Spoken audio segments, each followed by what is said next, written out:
Hey, it's Dave Chilton, the Wealthy Barber and former Dragon on Dragon's Den. Welcome to the Wealthy Barber Podcast, where we'll be hosting some of the top minds in the world of personal finance. Yes, that's to balance me out. The podcast is about making the subject not just easy to understand, but dare I say, even fun, honest. Whether you're trying to fund your retirement, figure out how to build a down payment, save for your kids' education, manage debts, whatever, we'll be here to help you do it. Before we jump in, a quick but important note: nothing we discuss here should be taken as investment advice. We don't know you and your personal financial situation, so we're not here to tell you where specifically to put your investment dollars. We're here to educate, get you thinking, and we hope entertain. But please do your own research and/or consult with your financial advisor before taking any action. Hey everybody, it's Dave Chilton, the Wealthy Barber, here with the Wealthy Barber Podcast, episode 20. First time I've known the episode number in quite some time. Excited about today. We have Adam Bornn on from Parallel Wealth. Some of you know Adam. He is a YouTube star. He doesn't like being recognized that way, but he really is. He's built a huge following on YouTube, 138,000 subscribers, Canadian-only content. You have no idea how hard it is to hit that number with Canadian-only financial content. How do you do it? Excellent communicator, holistic thinker, really brings some of these ideas to light. The retirement community in Canada has benefited significantly from his work. They really have. Why do we go get him to come on the show? I drove this. I like his videos. It's that simple. I watch them. I learn from them. He often uses the software to back up his teachings. He uses examples. They're excellent. He's a very good, comprehensive financial planner, but what he's become most known for is retirement income planning, helping people to optimize their situation. Why would you want to do that? Why not just take your income out of your RIF on the minimum basis? Why not, do it, wing it, blah, blah, blah. Does it really make a difference? It does on a lot of fronts. Taxes. If you put planning into this, you strategize, the tax reductions you can get by laying all this out properly are huge. Tens of thousands of dollars in many cases, hundreds of thousands of dollars in some cases. But it also allows you to plan so that your income matches up to your spending needs, which aren't consistent throughout retirement. It also matches up with your estate planning hopes. Do you want to leave a lot? Do you want to die with zero? All of these types of things come into play. There's a lot here. And the biggest reason I have Adam on in this long introduction is, I'm going to be very blunt, and you listeners know I'm normally polite, the industry sucks at this. They really do. In fact, I would say more than half of the people with advisors aren't getting this advice. I don't mean they're getting bad advice. They're not getting any advice around optimizing their retirement planning incomes. And so he has stepped into that void as an educator, not only to help the DIYers, but I think Adam's had a huge influence on the industry itself. A lot of the advisors out there watch his videos to learn the thinking, the software you need, et cetera, et cetera. So that was a pretty strong intro, Adam. You better live up to this. If you're a bad guest now, we're both going to look horrible. Nice to see you. Yeah, Dave, thanks so much for having me on. Really excited to be on the podcast and be a part of this. You've had some great guests on here and don't feel like I live up to it, but hopefully I can give some insight here to your viewership here. No, you really do. What drew you into the retirement income space? Of all the different things you can do in the financial planning world, what called you there?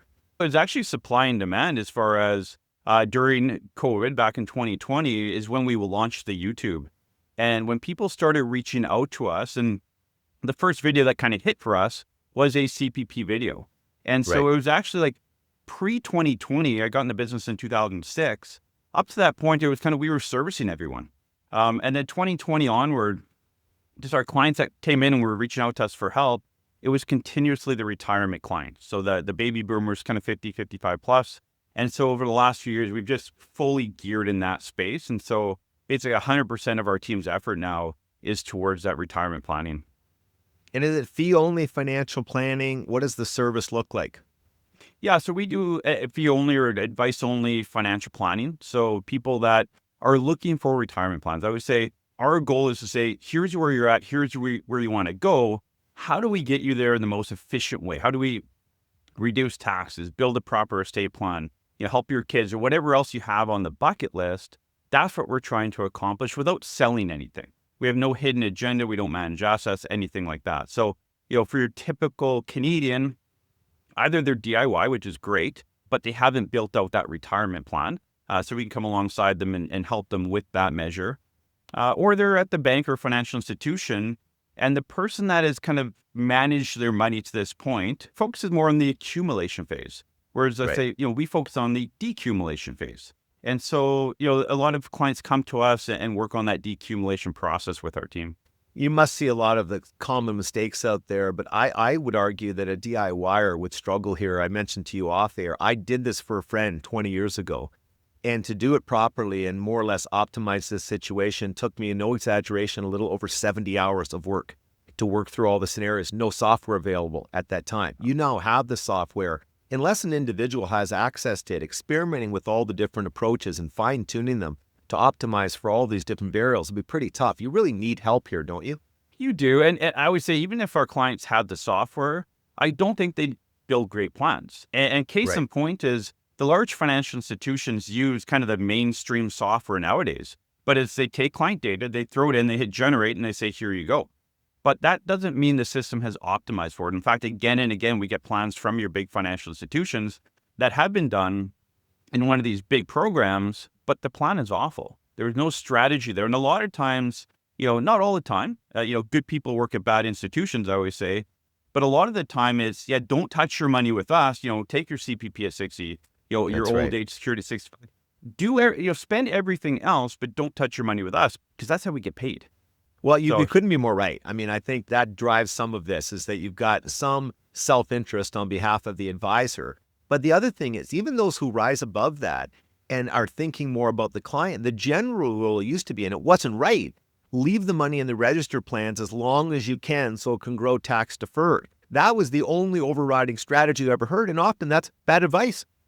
Terrible advice. Yeah. I mean, we'll probably get into it here, but like delaying CPP, like that's kind of the, people are understanding like, okay, that makes sense. But that makes sense more when you actually then take that time frame. So if you're retired at 65, from 65 to 70, you need to now take that time and actually draw down your RRSPs. Right. Again, if you went to anyone and said, look, I'll give you a guaranteed 8.4% rate of return, most people would take it. But then when you tell them, look, you should delay CPP, they won't take that. Right. And there's this disconnect. So we're trying to really educate people. And like you said in the intro, a lot of people are taking what we're talking about, like, hey, you should do this. And here's proof behind it. It's not my personal opinion. It's just again and again, it seems to work really well for Canadians. Now, was I exaggerating when I said a lot of people are saving tens of thousands, if not hundreds of thousands of dollars in taxes by strategizing properly? I would say our average client, I don't like to put a number behind it, but average is 6 figures.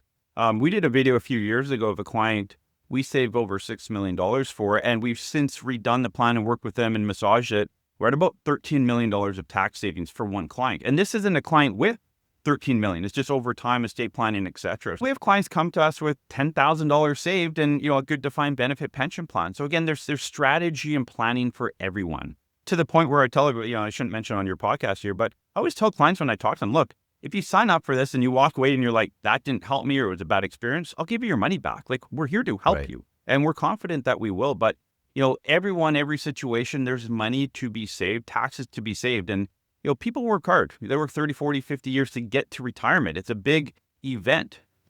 And so, I don't know how people enter into retirement with a proper plan. Like, you need a plan, whether it's with us or someone else, but get a professional, unbiased plan. And, it'll be worth its weight in gold for sure. I couldn't agree more. I'm often asked, why didn't you write the Wealthy Barber for retirees, the retired barber? And I said, because you really can't. Unfortunately, every situation is different enough. The subtle nuances drive the process. And so I could do some educating, but I could almost mislead people more than help them. You have to sit down over a desk or virtually. You have to work through the software. All of our data is different. One of the reasons is, and retirement is so different than traditional work, where you're drawing a paycheck normally or an income from one source, maybe two, and now all of a sudden you're in retirement. Between you and your spouse, you can have 10, 12, 14 different sources, 2 CPPs, OASs, defined benefit pension plan, RSP, spousal RSP, TFSA, et cetera, et cetera. This is complicated stuff, aligning all this to optimize from a tax perspective.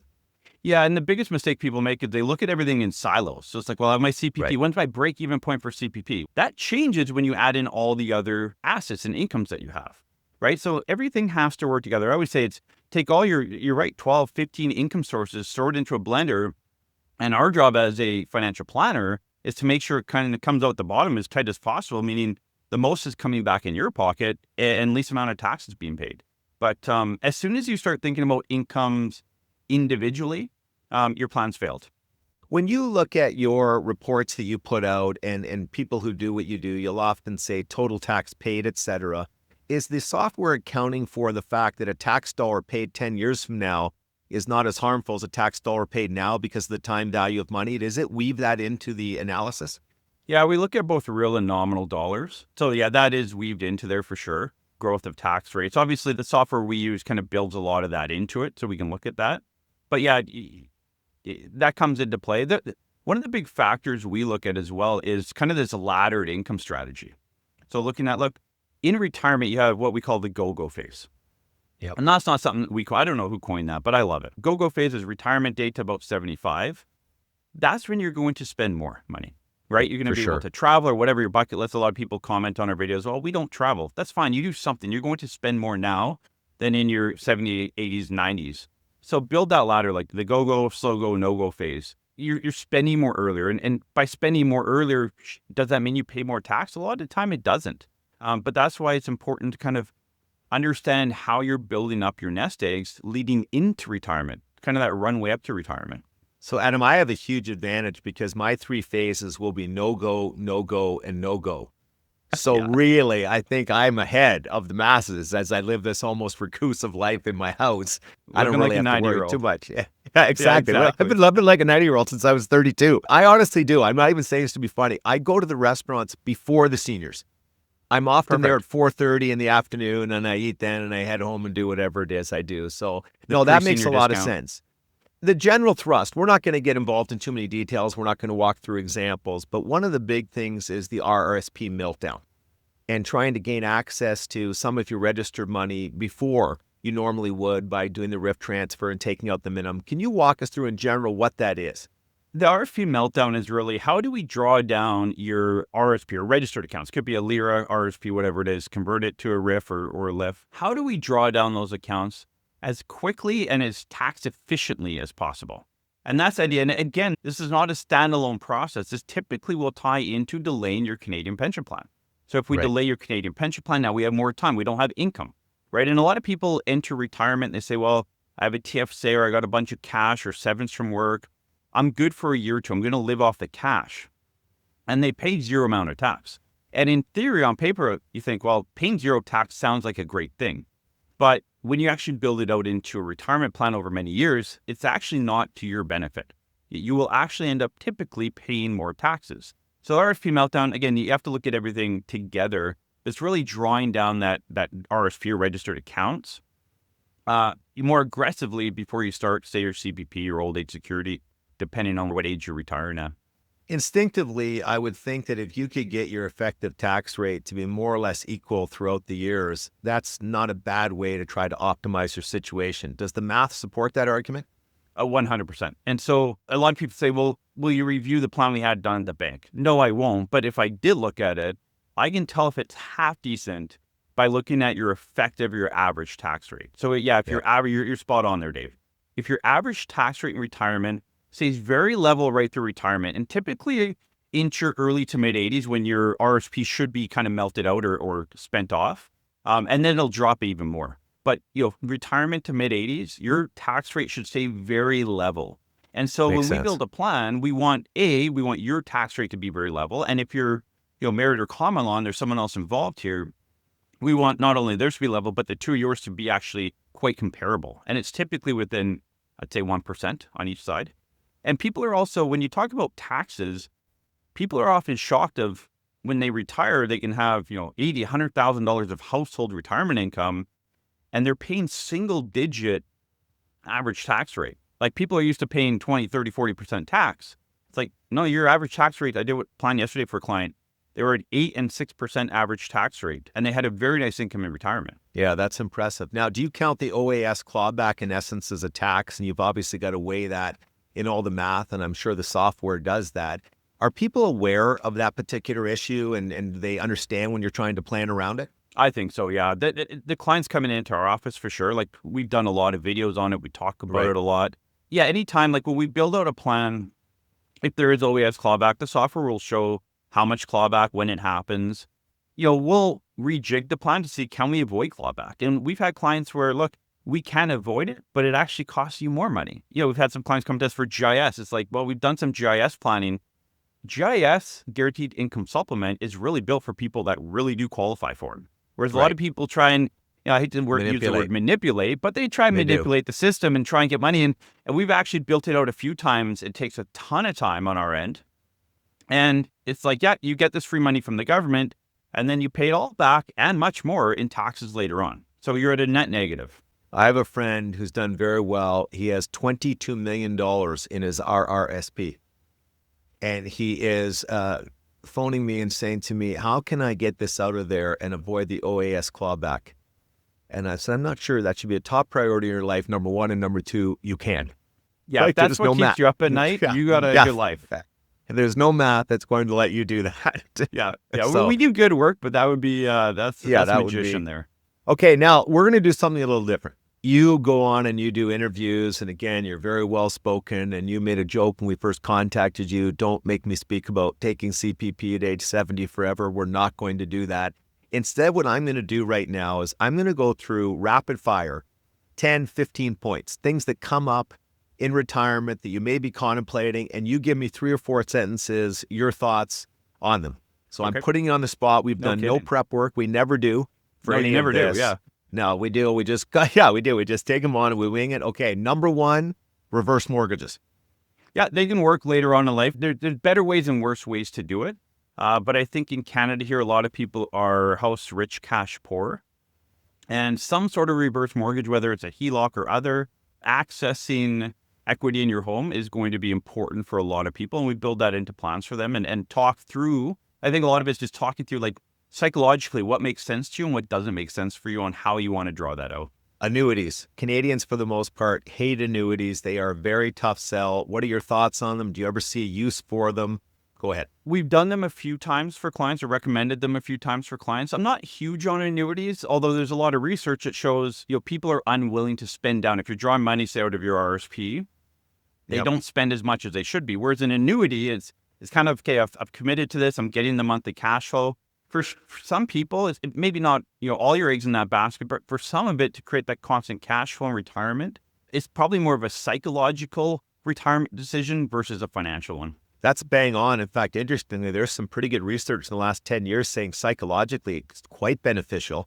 It directly seems to impact people's happiness in retirement. So I'm always surprised when they're not a part of anybody's plans. I mean, you just don't see them used much in Canada at all. Okay.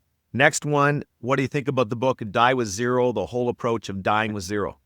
We get it a lot. Obviously the biggest, and I know you talked to Rob Engen on this too, is if we knew when you were dying, it'd make our job a lot easier. We could plan out perfectly for you exactly how much you should be spending. The concept of Die with Zero fits a lot of people that don't have kids. And I think it's a great strategy. I think the whole idea of Die with Zero isn't to actually die with zero. It's enjoy life now. Don't wait to kind of, spend it all or don't spend it all. So I love the concept. I think a lot more people should actually be enjoying there's a go-go phase. There's the pre-go-go phase of travel and start doing your bucket list stuff even before you retire if you're able to. So I like the concept of Die with Zero if it fits you, but I find more and more people are actually the opposite of that, is they want to die with lots of money to gift to their kids and help their kids out along the way. So while I love the concept, I would say probably 15-20% of our client base would fall under that category. I bought the book Die with Zero, and before I had a chance to even read it, my daughter threw it in the garbage. I wonder why. She's very, very sharp. Now, you brought up the next one, giving money to kids. Are you seeing more and more of your clients doing that while they're still alive, helping out with down payments, et cetera? Yeah, and I think the previous generation was, the 80, 90-year-olds are dying with a lot of money. And I always say, generational wealth is not passing money from a 90-year-old to a 65-year-old. It's passing money from a 65-year-old to a 35 or 40-year-old. And so that's a lot of the conversation we're having with our clients is, once we build out a plan, said, look, you have all the money you plan to spend and more. And that more, you can either give it to your kids when you pass away, or we can actually build into your plan how to gift that off to show you how much and when and how to do it tax efficiently. So that's a massive part of the planning that we're doing. And I know other advisors across the country are doing is how do we get this money to the next generation now without sacrificing your retirement? Yeah, that's really well said. And interestingly, to that point, I'm seeing a lot of people say 80 plus who are gifting the money directly to grandkids and not to their kids, because their kids are late 50s. They're already settled. They bought the home. They're heading towards their own retirements. They're trying to help out 2 generations below to get that first home, which, as you know, is so difficult.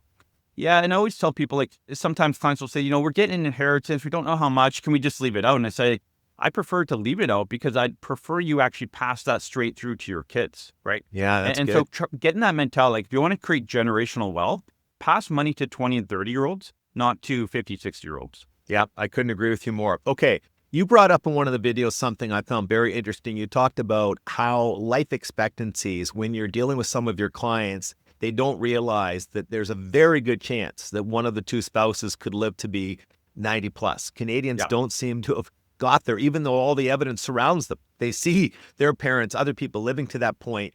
Do you have to fight through that a little bit? Is that something that affects their openness to some of these strategies?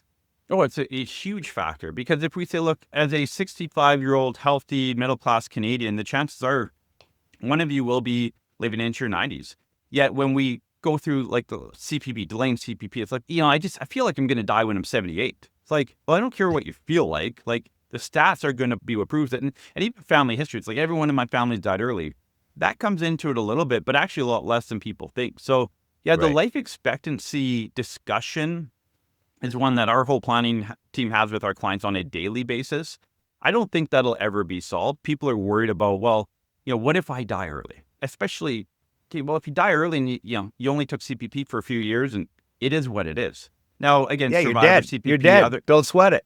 Totally, right? And especially single people, it's like, well, I'm spending down my money and then I die before I take CPP. It's like, okay, and right? Yeah. So again, you have to use statistics, but yeah, people vastly underestimate how long they're going to live. And I'm not sure why that is, but I think maybe we all do it. But yeah, if you're watching this and you're, a 60, 65-year-old couple, the chances are one of you will live well into your 90s. I think it's a great point to reinforce, because I think with AI and all the medical developments we're going to see in the next decade, there's a good chance that all of a sudden the average person may live to be much older than they are now, and that you could have the second spouse dying at 105, 108, et cetera, which really will be a challenge, by the way, on the healthcare system, on the pension system, on everything else. But it's still something that has to be weighed to some extent. You brought up single, married. When you do this retirement planning, is it not true that it's a lot easier for a couple to strategize and keep their taxes down than it is for a single person? They don't have the flexibility. I've done many videos on this, and I can't do enough videos for single people. They always comment, do this for singles, because singles are already massive disadvantage in Canada here. Just the way our tax system's structured and drawdown and income. A single person, I never like to put a number behind it, but it's typically 70 to 80% of the income needs as a couple. But you have no income splitting. You have no, CPP survivor benefit, pension.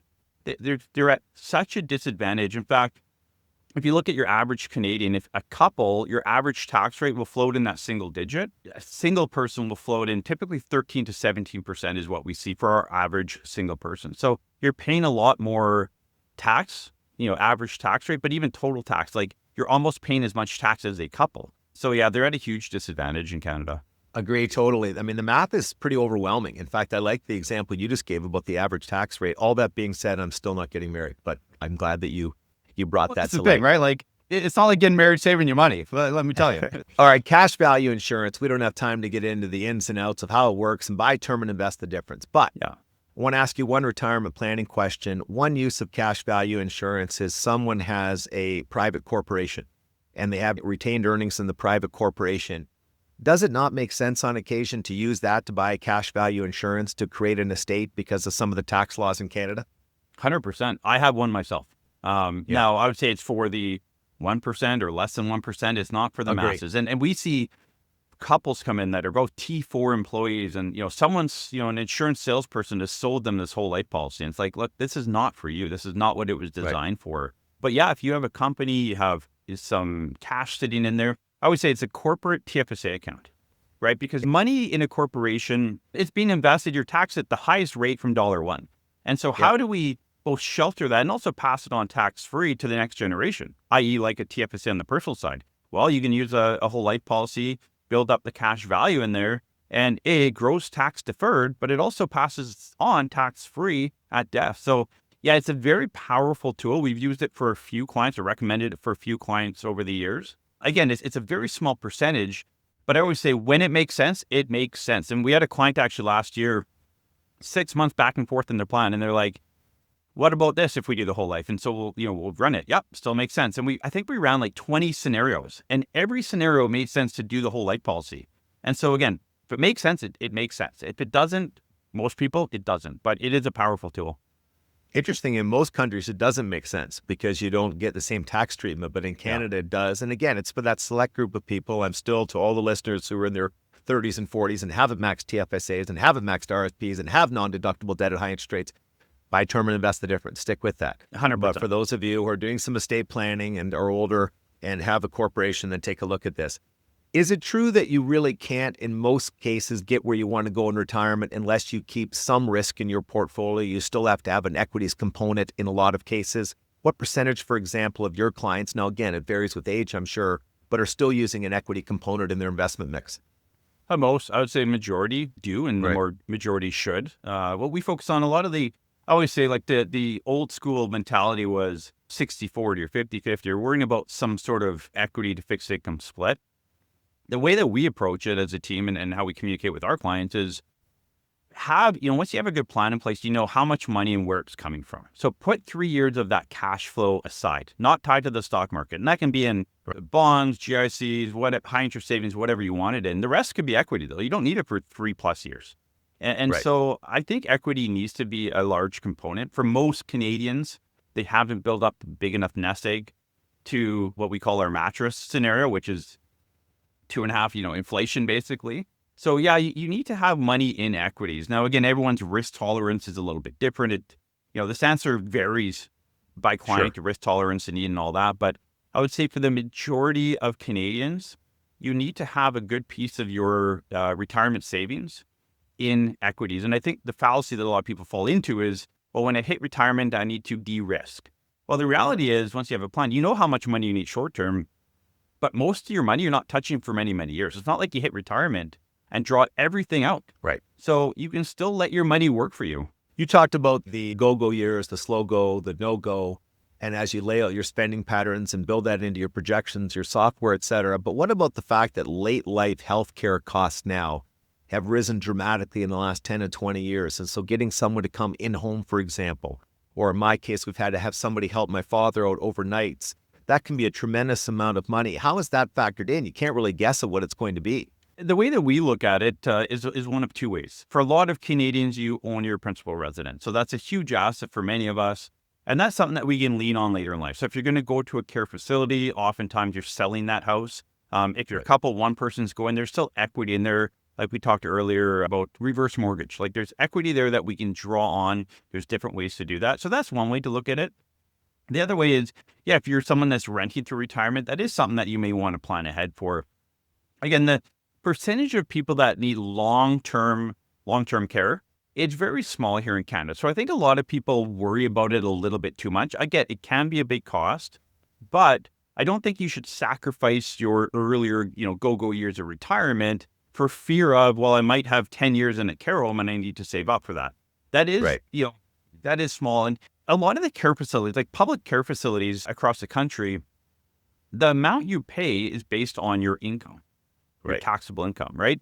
And that's where we're kind of drawing down your RRSP. Like there's some tax strategies there as well. So it's typically a percentage of income. Well, for a lot of people, if it's just your CPP and old age security at that point, it can be a nominal fee. Obviously, like you mentioned with your dad, or if you have someone coming into your home, taking care of them, there's some costs to that. Typically, that doesn't last for many, many years. So I would say don't sacrifice your current healthy retirement for a what if that may never happen down the road. I'm just going to move in with my kids. That's a great, my dad's back in town. He's like, is your new house going to have space for me? I said, it'll have space. I'm not sure if it's for you, but it'll have space. Yeah. Exactly. Yeah. Now, you remember Daryl Diamond's book. Is that still a relevant book? I thought it was quite well done when it first came out. Have you read through it at all? Is it still out there? I read it many, many years ago. For people that are getting close to retirement, I encourage people to read, to watch as much information as they like. Because everyone comes into retirement with some preconceived thoughts and process, and everyone does think about retirement different. Some people come in with, I want the 4% rule. Some people have, the RRSP meltdowns. So again, come in with some ideas. So at least when you sit down with your advisor, you have some knowledge and concepts behind what you think is best, right? Empower yourself don't come to your advisor with zero. Watch some YouTube videos, read some books like his to get some basic knowledge. That will definitely help your conversation when you sit down with your planner. Again, we have a lot of people reach out to us and say, I watch a lot of your videos, Adam, and others, and it's talked about, delaying CPP, drawing down RFP, like all these strategies typically work for Canadians. I could then have that conversation because my planner didn't naturally build that out. So I said, well, what about this? What about this? So they came to the table with more knowledge. And I'd say any book, any video, you can get good content from qualified people. It's always a good thing. Obviously, when you hit the YouTube space, there's a lot of unqualified people. So you have to be careful where you're getting your advice from, but engage in this community because as you walk into retirement, it is that shift, right? And I always say retirement's 10% financial, 90% psychological. Agreed. And a lot of that psychological shift is how do I spend? What am I going to do? I always say you need to retire to something, not from something. If you're retiring from work and to nothing, it's going to be a tough transition. No, I think that is really well said. Couldn't agree more. Okay, 3 quickies to finish. Yeah. Biggest financial mistake you see? I'll say 2, people not spending enough early in retirement. They hit the first couple of years of retirement and they're not spending enough. They hold their money too close to their chest. They're fearful of the future. So that's a big mistake. Like you only have so many years to kind of enjoy that. And then the CPP thing, taking CPP, I think Canada, the average age is age 62. I want to get that average age much later. It's beneficial for everybody. So that, it's something, again, it's not my personal preference. It's just the data shows that delaying it will give you more money. So why aren't more Canadians doing that? I'm with you. I studied that upside down about 6 months ago. I spent days and days and days, and we want to get that average age up to 67, 68. You can't get it to 70 because some people are wise to take it early. They need it, or they have such a health concern. It makes sense from their perspective. Okay, I know those were both very good ones. What about the biggest financial myth? A little bit different twist on that question. What is the thing you see people coming in thinking they know, but it's wrong? Yeah, we've been doing a lot of videos on them recently, actually. It's the whole idea of like, I need $1.7 million to retire, $1 million to retire. There's this number. Like until I hit that number, in fact, I think it was the National Post came out with one yesterday, and it's like, I need this number to retire. And we've been doing videos of the couple retiring with $250,000, and they had a very nice income. So I think the myth is I need a certain number before I can retire. Whereas a lot of people, if they just sat down with their planner and actually did a proper plan and mapped it out, they'd realize you probably need a lot less than you think.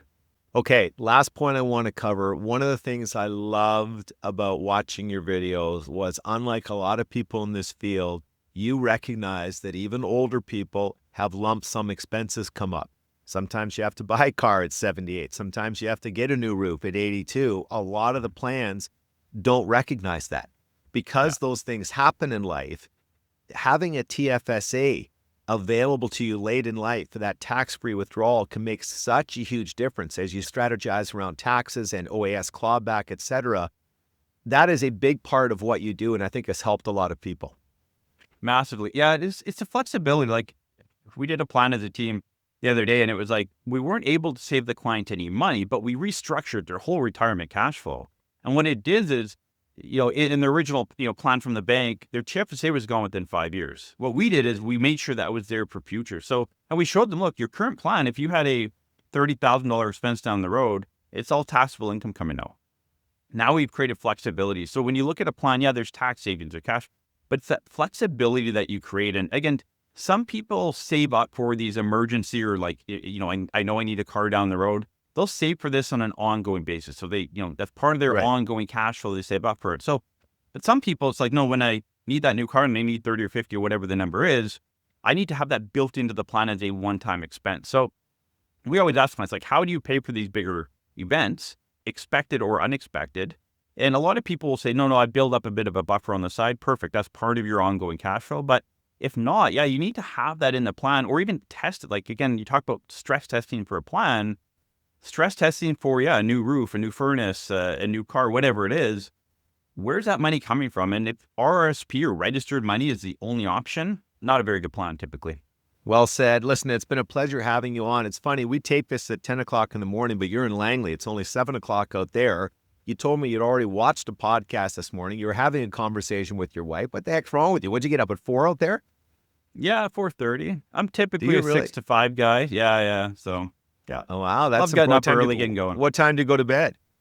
Oh, I hate to say it, but you talk about I'm in my no-go phase of sleeping here, so I'm usually in bed by about 9:30. That's pathetic, but thank you for coming on the show anyway. We'll just forget that. Exactly. Anyway, really a pleasure, and I love the videos. You're doing a great job. Thank you, Dave. Thanks for having me on. Really appreciate it.